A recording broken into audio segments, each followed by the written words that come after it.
Okay. Welcome, everyone, to this week's goRIA Livestream, fueled by investment news. I'm Chuck Vela, and we have with us today a real special guest, Diana Cabrices. And, Diana, you know what? Is your camera on? Let's see here. We might be having some technical difficulties. Bear with us for just a moment. And while hopefully Diana's working on that, I'm going to tee up what we're going to talk about today. So this is going to be kind of the first in a bit of a new type of series. There she is. Yes. Hello. Hello. And it's going to be heard on the street, right? So what we do with this weekly live stream generally is kind of focus on what is currently up and live on www.goRI.com. What we're going to do, though, like every 4 to 6 weeks, is we're going to have an industry thought leader, and I can't think of anyone better than Diana. And we're going to talk about what should we talk about, perhaps, and do a deeper dive on. Before we get into this, I do want to thank our sponsor, LPL Financial. As I like to say, if you like them as an independent broker-dealer, you will love them as an RIA custodian. Excellent value proposition. Okay, having said all that, Diana, first of all, welcome to the show, and thanks for taking some time here. I know you have a crazy busy schedule. Thank you. Thank you, Chuck. This is great. I'm a big fan of what you're doing here with goRIA. I think more breakaway advisors need more resources and guidance, so I'm happy to be here.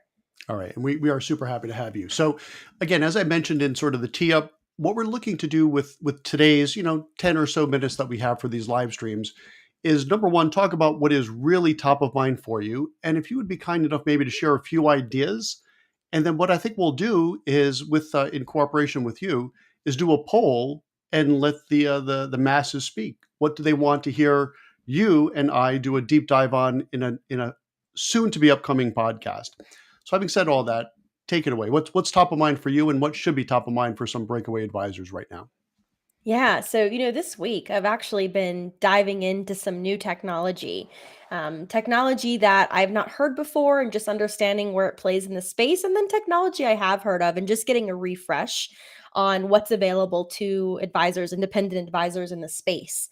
And one category particularly, I kind of had an aha moment the other day. I was looking at the overall fintech map, and I was like, wow, this category has gone from not existing to now existing with over 10 players within, and that is sales enablement. So we Sales often, enablement. Okay. yeah, and when you think about the bigger category there, right? You think about business development, but we often think about marketing tools for advisors, especially when you're breaking away, right? You need to know, how do I really insert myself into this market? What's the best go to market? What tools and technologies and content do I need?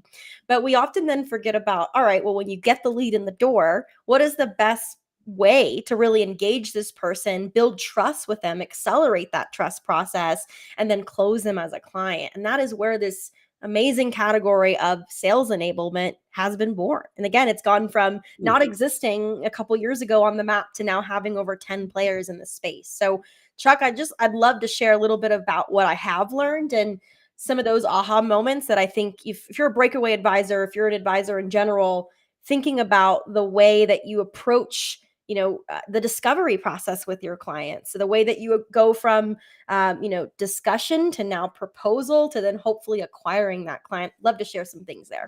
Yeah, please do. I got to tell you, sales enablement, that's a new term for me, but I get what you're saying, but go into some more detail if you would. Yeah, and just another note on that term. The first time I ever heard that term was actually not in the lens of technology.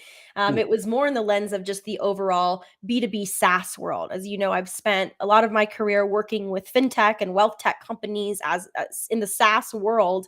And you start to hear this term, and it was actually designed initially to help sellers who are selling technology be better sellers. So you have your salespeople, but then you have the tools and resources and training that other people give, these enablers to help you do a better job. What we're seeing in our industry now is those tools and resources and learning and engagement and education, that's all coming in the form of a technology, which I think is really, really cool.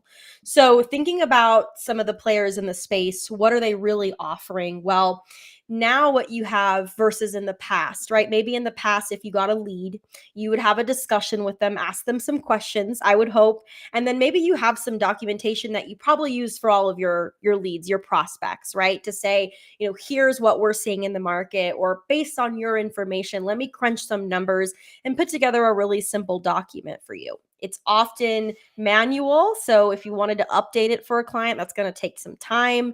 It's probably not necessarily branded, and it's probably not very tailored to that client. Well, now all of that is becoming digitized. So, for example, I'll just throw one of the tools out there, or two of them. I was looking at Virgil and I was looking at Elements, and both of them are very similar in that they sort of take the prospect through more of an EQ journey versus an IQ journey, right? So instead of Mhm.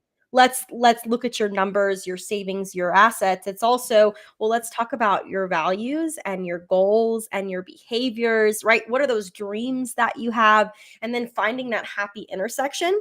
So you can take a document like a brokerage document, you can upload it into a system, and then you can also go through this system, this technology with your prospect, answering these different questions, identifying these different values, and then it's going to spit out, again, using technology, its best recommendations, right? So we can Hmm. see side by side comparison, juxtaposed to what you have today. If you were to work with me, here's all the strategies I would implement, and here's how your portfolio would look today, tomorrow, and 10 years from now.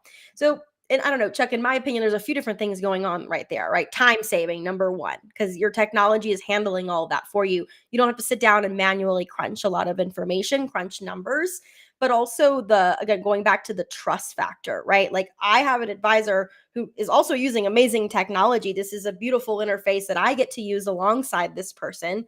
Immediately, I'm thinking this is a forward thinking advisor who is investing in the future of the business, of the craft. And now I have something that is totally tailored to me. Like, it's almost a no brainer for that person at that point to say, this is exactly my plan. It's like getting to a plan before you actually get to the plan, which we know takes a lot of time and resources, and it's a process. But this is a quick way to show someone you have tailored advice. You use the best, most forward thinking technology. You're on brand. They can trust you. And here it is, all wrapped up in a bow, and you're not even a client yet. I don't think it gets any better. I don't know if you have any input on that.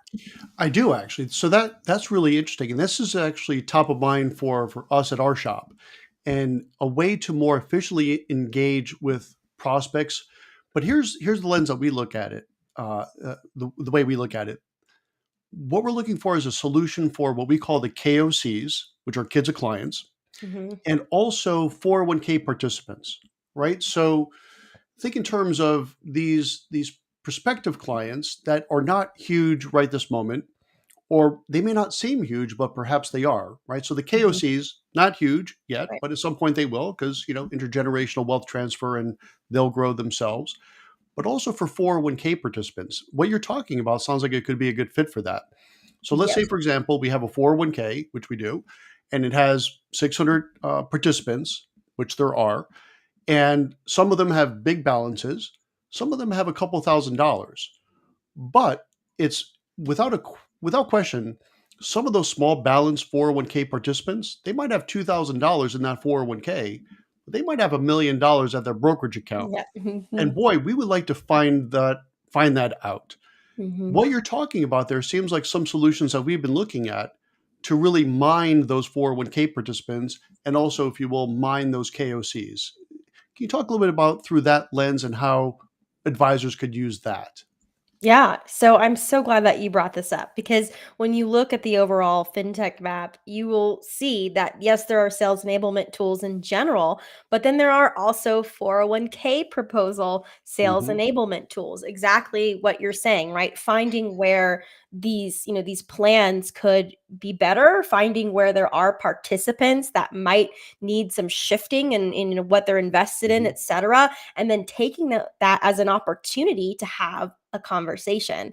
And actually, one of my really close friends works in this space, and that is exactly what he does. Is he uses technology to, again, go through all of those exact motions you just mentioned, and then he sort of Mhm. cherry picks. All right, out of these participants, now we're going to have more conversation. The 401k is just one foot in the door, right? But we know, like you said, they have brokerage accounts, they have other types of accounts that they're going to need support with.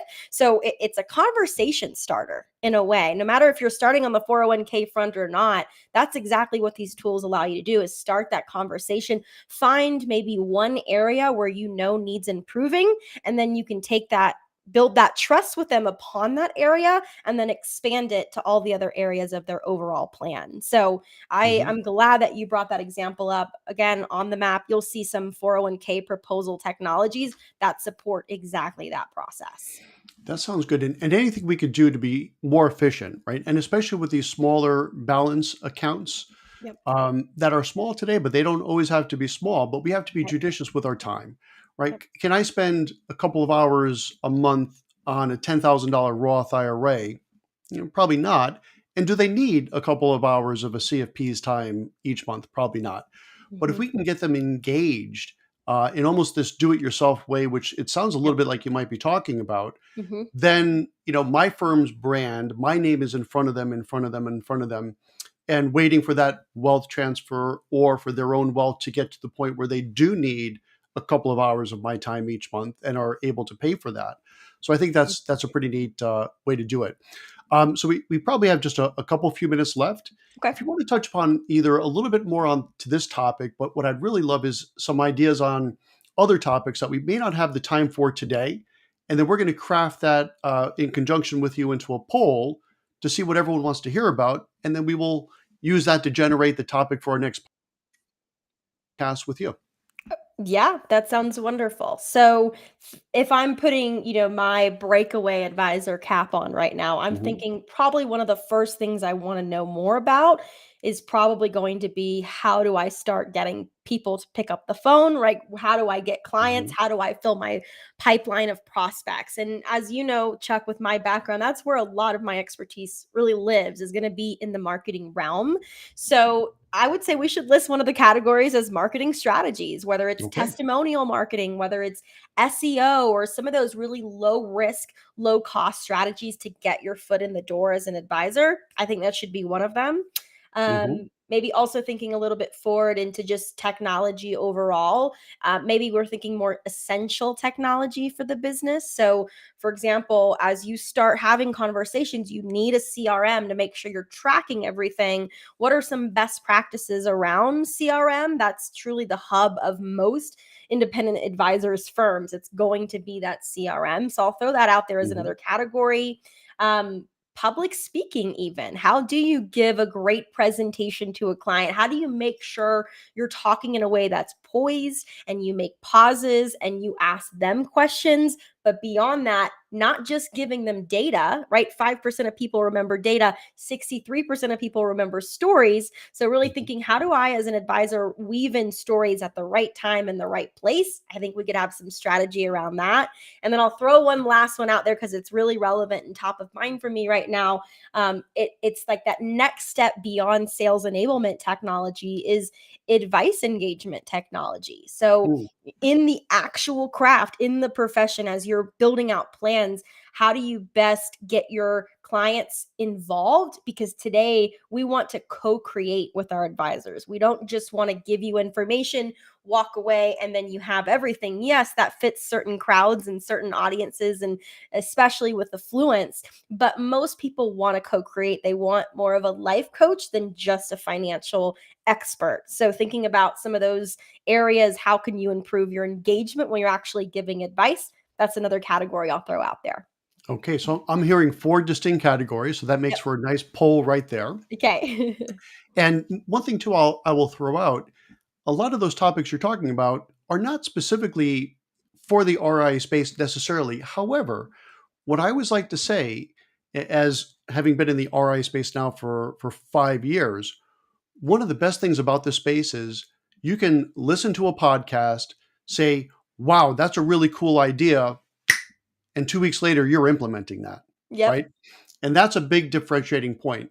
So perhaps you're at a wirehouse, you hear a podcast, you hear Diana talk about some really cool concept, then you start the process of talking to your manager about it, and then your manager is talking to her manager about it, and Mhm. and then so on and so forth. And then meanwhile, you want to execute on this really cool new piece of technology or marketing concept. Marketing, forget about, right? So FINRA compliance, a lot different than RIA compliance. So what is nice about that is we're able to implement these strategies much more quickly. I'm not sure if I just blacked out there for just a moment, but hopefully not. Nope. Okay. And I think I totally agree with that, where you have a lot more independence and Yes, freedom and flexibility to take all the tools and strategies out there and actually implement them quickly. That's the difference here in this space. absolutely. So stay tuned. I guess they call this a teaser in the media Yeah. business. But we'll be working on putting that poll together with Diana. You'll be receiving it. And look, if you're not following Diana right now, you should, right? It's Diana Cabrices, easy enough to find on LinkedIn. And I'm sure you're on all the social media. I know you're on LinkedIn because that's kind of my cup of tea, but I'm sure you're on Twitter, now X, and everything else. So look for her, link in with her, Twitter, whatever it is, and follow her. And if you do, in the next week or so, you'll see a post coming out with these 4 topics, and we're going to let you choose what you want to hear about in the soon to be released podcast that I'll record with Diana in the coming weeks. So, having said all that, Diana, thank you so much for joining us here today. It was fantastic, as we would expect. Thank you so much for having me. I look forward to the next one. You bet. And on behalf of goRIA, Fueled by Investment News, I'm Chuck Vela, and we will see you next Wednesday for the next live stream at 3 p.m. Eastern Time. Thanks a lot for joining us. Take care. Bye bye.